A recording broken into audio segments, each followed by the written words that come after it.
What's up, Grizz Nation? Meghan, Triplett, Mike Wallace here with you for your Grizzlies weekly update. The Grizzlies have lost 2 straight games. They just lost on Monday night to the Dallas Mavericks, but they have 2 days off.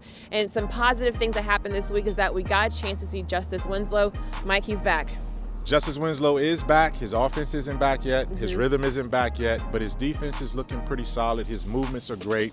One of the things that you have to do is just have patience when it comes to a guy like that coming back after a 13-month absence. What we did see from Justise is his confidence is there. He's going to continue to shoot. Now, hopefully at some point, those balls start to go in the hole for him, but I'm glad that he's playing with a swagger, with the defensive confidence. It's just a matter of trying to fit him in. What have you seen from Justise through the first 2? I mean, the same thing is that confidence, and Coach Jenkins said that he knows that, Justise has been struggling offensively, but on the defense side of things, and Justise said that he kind of hangs his hat on his defense, and he's getting, he's got quick hands, quick feet, he's getting some rebounds, he's getting himself in there, and he's getting into that groove, and we know that Justise will be back to normal Justise here very soon. Yeah, and then the other thing the Grizzlies have are 2 days off after 2 rough games. Obviously, the Phoenix Suns was a blowout loss.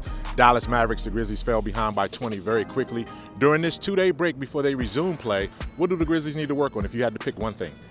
It's that defense. Yeah. That defense, the defense. Before the Dallas Mavericks game, Coach Jenkins said that defending the three-point line was going to be key. And the last 3 opponents, we've taken on teams who have lit it up from that three-point line. And so getting back to their habits. And the quote that I love that Coach Jenkins said is that our defense can't suffer when our offense is struggling. Yes, absolutely. You can't let one dictate how you perform on the other side. Well, since you took defense, I'm going to take offense.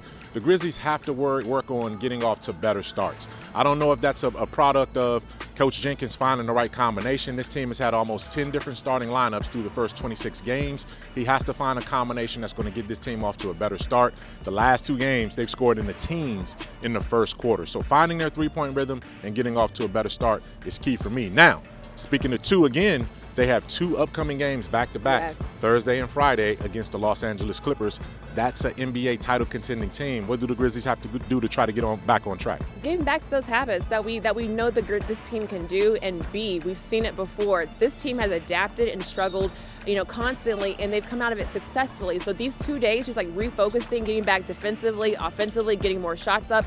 And when you're taking on a Clippers team who's, at the top of the Western Conference right now, who can get hot from the three-point line, who are the top of the 5 in the league in offensive rating, defense is going to be key. I keep saying that, right? Defense. You keep going back to defense, and that's true. I mean, you're talking about a 2-headed monster right there in Paul George, obviously, and Finals MVP Kawhi Leonard. So the Grizzlies will have their hands full. The Clippers also defend pretty well, and they can do a lot of things well. So this is going to be a barometer for the Grizzlies. Have patience. There's going to be progress. We just have to get there one step at a time. For Meghan, Triplett, I'm Michael Wallace. Keep it locked on all of our Grizzlies content at Grizzlies.com.